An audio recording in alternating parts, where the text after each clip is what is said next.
नमस्कार दोस्तों, हमारी आज की कहानी है सच्ची मित्रता। एक राजा था, उसके पुत्र एवं उसके मंत्री के पुत्र में गहरी दोस्ती थी। दोनों साथ साथ रहते, खाते एवं घूमते थे। एक बार दोनों ने विदेश घूमने का निश्चय किया। रुपए पैसों की कोई कमी न थी, दोनों साहसी भी थे। एक दिन दोनों अपने अपने घोड़े पर सवार होकर निकल पड़े। शाम होते होते वे एक बहुत बड़े तालाब के किनारे जा पहुँचे। आसपास कोई गांव या बस्ती न देखकर उन्होंने वहीं रात व्यतीत करने का निश्चय किया। अपने घोड़ों को पेड़ से बांधकर वे एक पेड़ की ऊंची डाल पर चढ़ गए।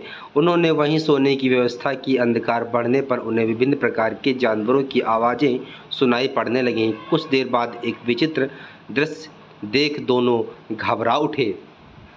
तालाब के मध्य पानी में हलचल हुई। जोर जोर से फुफकारने की आवाज़ आने लगी। थोड़ी देर में एक विशालकाय सांप अपना फन उठाए पानी से निकला। किनारे आकर वह फुफकारने लगा। सांप के सिर पर अद्भुत मणि थी। उसका उज्जवल प्रकाश चारों तरफ फैल रहा था। सांप ने अपने मणि को एक मिट्टी के ढेर पर रख दिया और वह फुफकारते हुए भोजन की खोज में उस पेड़ के नीचे पहुंचा जिस पर दोनों मित्र बैठे हुए थे। सांप ने दोनों घोड़े को खा लिया। दोनों सोच रहे थे कि अब सांप उन्हें भी डस लेगा, लेकिन वह दूसरी ओर निकल गया। वे उत्सुकता से मणि को देखने लगे। उन्होंने पहले कभी मणि नहीं देखी थी, केवल कहानियों में ही सुना था। सांप के दूर जाते ही मंत्री के पुत्र की इच्छा मणि को प्राप्त करने की हुई। उसने सुना था कि मणि से निकलते प्रकाश को ढकने का एकमात्र उपाय गोबर या फिर घोड़े की लीद है। घोड़े की लीद पेड़ के नीचे ही थी। वह जल्दी से पेड़ से उतरा, मणि को घोड़े की लीद से ढक दिया और फिर पेड़ पर चढ़कर बैठ गया। थोड़ी देर बाद सांप लौटा और मणि को ढूंढने लगा। मणि न पाकर वह गुस्से से फन पटकने लगा। गुस्से एवं दुख से उसने वहीं पर प्राण त्याग दिए।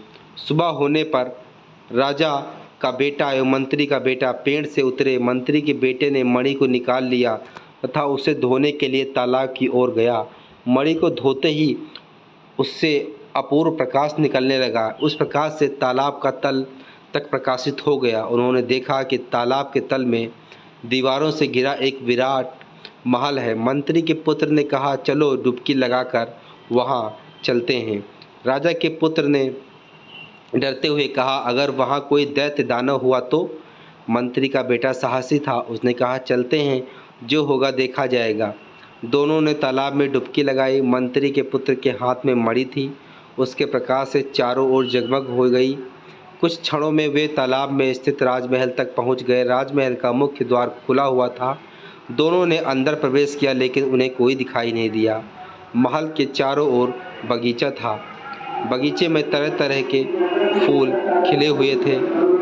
महल की दीवारें सोने की थीं, जिसमें हीरे जड़े हुए थे।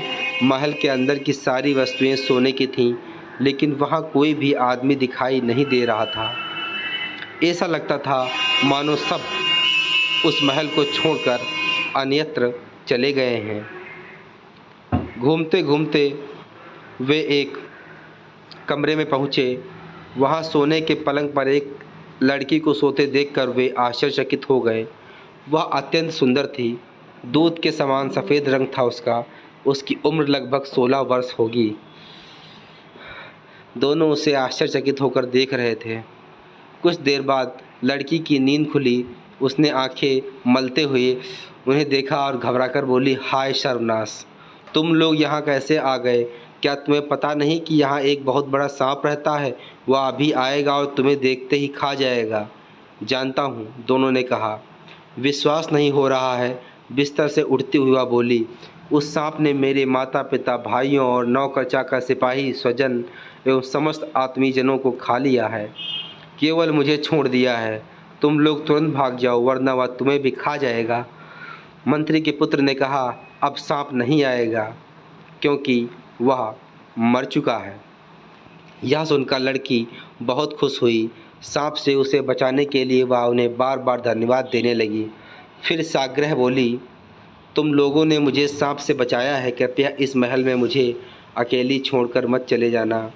दोनों ने उसे आश्वासन दिया, दोनों वहीं रहने लगे।